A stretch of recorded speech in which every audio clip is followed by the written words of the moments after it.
Hi, YouTube. It's Leo B. the Lion coming to you again. Just hanging out. It's Monday, and I wanted to just give you my thoughts on the upcoming Super Bowl. Now that the matchup is set, last night, yesterday afternoon, it was two great games. I thought the first game, the Packers and the Bucks.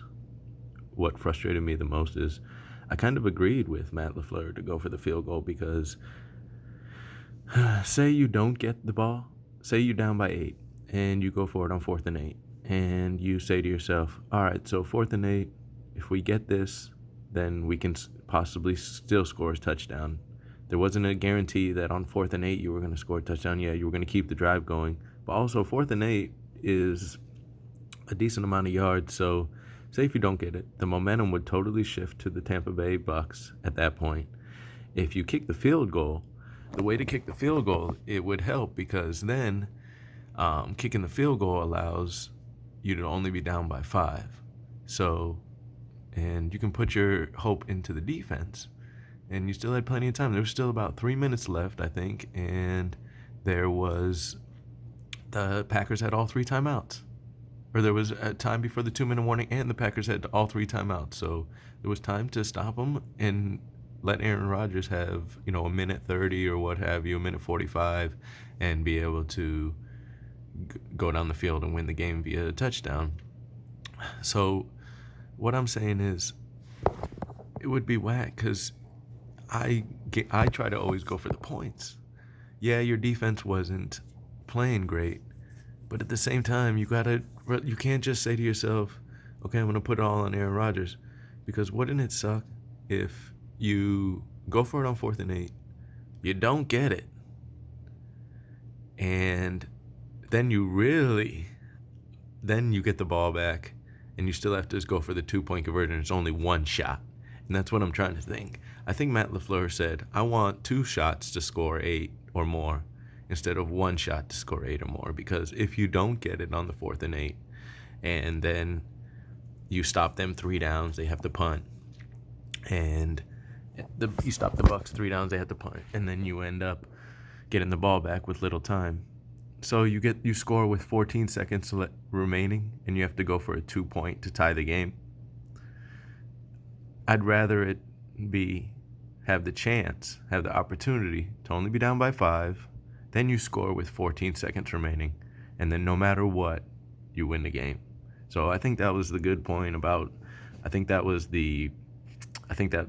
the mentality of Matt LaFleur, what he was thinking in that situation. I think he kind of rationalized it, saying, I'd rather get another opportunity, and I don't want it to come down to the 2-point conversion. I want it to come down to whether we can get the ball back to Aaron Rodgers or not.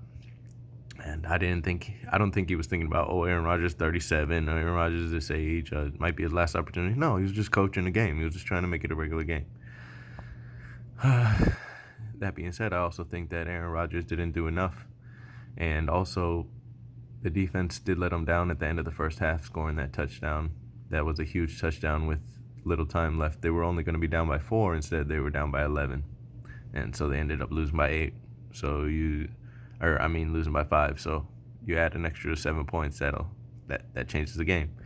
All right, the next game, Chiefs versus the Buffalo Bills. And it was a close game at first, but then when you get down to it, the Bills couldn't do what they normally do. They normally get the ball to Stephon Diggs, and they normally are able to throw the ball downfield. Well, they couldn't do any of that. And you saw when they had the dink and dunk, they weren't used to that. Patrick Mahomes is used to throwing 5-yard outs, 7-yard crossing routes, 3-yard crossing routes, little jet sweeps, little shovel passes. He's used to those little dink and dunk things that go for 75.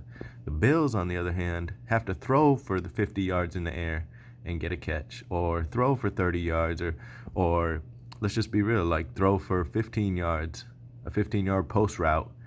The Chiefs took all those, everything above 10 yards away. So then even passes that were 7 yards, passes that were 6 yards were tough, because those were probably only one man in the pattern, and they probably had one or two men underneath. But then most of the guys, when you looked at some of the sacks and some of the plays when they showed the all 22 camera, they had the corners were stuck, like how Tony Romo was saying yesterday. The corners were stuck like glue on the receivers for the Bills. But that's because they were running fly routes. They were running straight down the field or running little fade routes that were deep. And if they were running crossing routes, they weren't double moves. They weren't any exotic type route running. They weren't trying to throw like back shoulder fades. They weren't trying to throw like little curl routes. They weren't trying to do all that because when you looked at the plays, they didn't look vanilla. They looked too vanilla. And what I'm thinking is that the Bills had been on this winning streak by being able to do this, relying on just the skill level of Stephon Diggs and Josh Allen and the arm and everything to get them there. But they didn't take into account what would happen if they could take Diggs away. And you saw yesterday that the Chiefs really did a good job. They said no matter who, they said Cole Beasley can get the ball, have 11, 12 targets, but we're not going to let Stephon Diggs beat us. And that, I think, is the key to the Chiefs winning, and also that the Chiefs execute. And we've seen in the past 20 years, the teams that execute the best win the Super Bowl.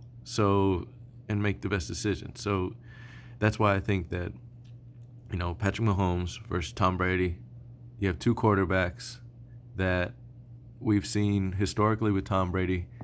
If he had an awareness for making good decisions, it would be like 100. It would be 100% because it seems like he rarely, if ever, he had 3 picks yesterday.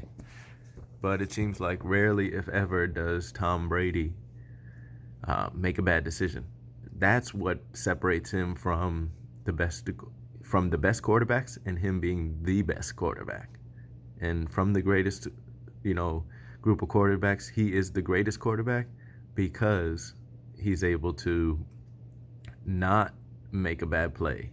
When most quarterbacks, and that's the thing with a lot of great players in all sports, when it comes down where 99.9999999%, so say if there's 100 greatest basketball players, that's why when it comes down to Michael Jordan, he was able to execute and make the good decision when all the other players have made mistakes. Even there's been great players that have made mistakes, and LeBron has been guilty of this. LeBron has made great plays, but at the same time, in crunch time, LeBron has made mistakes. It seemed, however, in Jordan, when the stakes were the highest, he would always find a way to make the right play and to make the play that mattered most to his team to help his team win. And that's what Tom Brady seems to do more than any other quarterback that I've seen. And that's why I have the respect for Tom Brady. I can't stand Tom Brady because I'm a Dolphins fan. I can't stand Tom Brady, but I have the respect for him because I know that he can just make when the crunch time is on, when everyone else would flounder, just even if it's the slightest bit flounder, like maybe throw a little pass off or the receiver would not catch it, Tom Brady knows what to do. He just makes those right decisions. And that's what separates him, in my opinion, in his greatness from the rest, because he just makes the right decisions. So it's going to be the Buccaneers versus the Kansas City Chiefs. Tampa Bay Buccaneers versus Kansas City Chiefs. And I'm excited about it. I hope the Chiefs win. I'm a Dolphins fan, but I hope the Chiefs win because I just don't want Tom Brady to get another one, to be honest. Yeah, he's the best, but I just don't want him to get 7. Do you really want him to get 7 Super Bowls? It just makes it dumb. It would be like the Yankee fans when they'd be like, when all else fails, to go to 27 championships, however many it is. When all else fails, they'd be like, hey, we still got 27. You only got 2. So it's like, we can't even, no matter what, it's like, yeah, you win 1 Super Bowl. It's like, okay, yeah, you won, but I still got 7. So it's going to be like, from now on, the legacy in and of its own won't be as effective, I hope Mahomes gets another one, and that'll be good. And we'll see what happens. But I really think that to beat Tom Brady, you really have to play your best, and you can't have any unforced errors. Yeah, you can throw an interception at the time, but I'm talking about unforced errors when it comes time to bringing the refs in. And like if you're holding on that play, yeah, the refs call it, and you know they're gonna call it against Tom Brady. If you're lined up in the neutral zone and every other play, the refs will tell you, hey, you're lined up in the neutral zone, or you'll look down and you'll see you're lined up in the neutral zone, and they'll push you, they'll scoot you back or whatever. You know they won't let you do that on 3rd and 2 for the game. They'll leave you lined up in the neutral zone, and they'll call it. So like that's how it goes. So you got to be Tom Brady, and you got to make this good decisions when it counts. If I want to just harken back to what Michael Jordan said, or not what Michael Jordan said, but the difference between the truly greats like the Michael Jordans, and what separates Michael Jordan and Tom Brady from the rest. We've seen times even Kobe, who's been compared to Michael Jordan. He has 5 championships, and rest in peace, Kobe. I loved Kobe growing up. I learned to appreciate him over the years because I realized how great he was. And he grew, and I was in my teenage years right when in his prime, so it was like right in my wheelhouse. So, but the key was there was times where you would see Kobe make mistakes. He would make errors. He would turn the ball over on accident. And, there were times where he'd be like, oh, Kobe's career is done because he would make a mistake in the playoffs and or he would get swept out of the playoffs, or something would happen like that where you're like, oh, no, he's done. And then he would come back and keep playing. But Jordan didn't do things like that. Think about the times where Jordan's in the finals. He made the steal. He made the play. He made the pass. He made the shot. While it was players like Karl Malone, getting the ball stolen from him. It was players like Charles Barkley trying to go for the steal when he should have just played defense, and then making that bad decision and then losing the game for the Suns. It was plays like that. So it always came down to Michael Jordan knowing how to make the right plays at the right time and to be able to execute and make those, and not just make those unforced errors. It's unforced errors. It's like, who's going to blink first in a staring contest? Oh, and if I'm not doing anything to you and you blink first, that's an unforced error. So I just wanted to talk about that a little bit today, and I'm glad that I could just say it on YouTube and just get my thoughts out here. And I hope that you enjoy this, and if you have any thoughts, you can comment, subscribe, and like this video, or just let me know what you think about Tom Brady, Michael Jordan. Is LeBron James, if LeBron gets another one, if he has 6, or if he has 5, if he gets 6, is he better than Jordan? Stats wise, yeah, he's more prolific than Jordan, but in terms of best player to play the game, I would still give it to Jordan, just because, for the reasons I said, for the unforced errors. LeBron James has missed wide open layups to win games. Jordan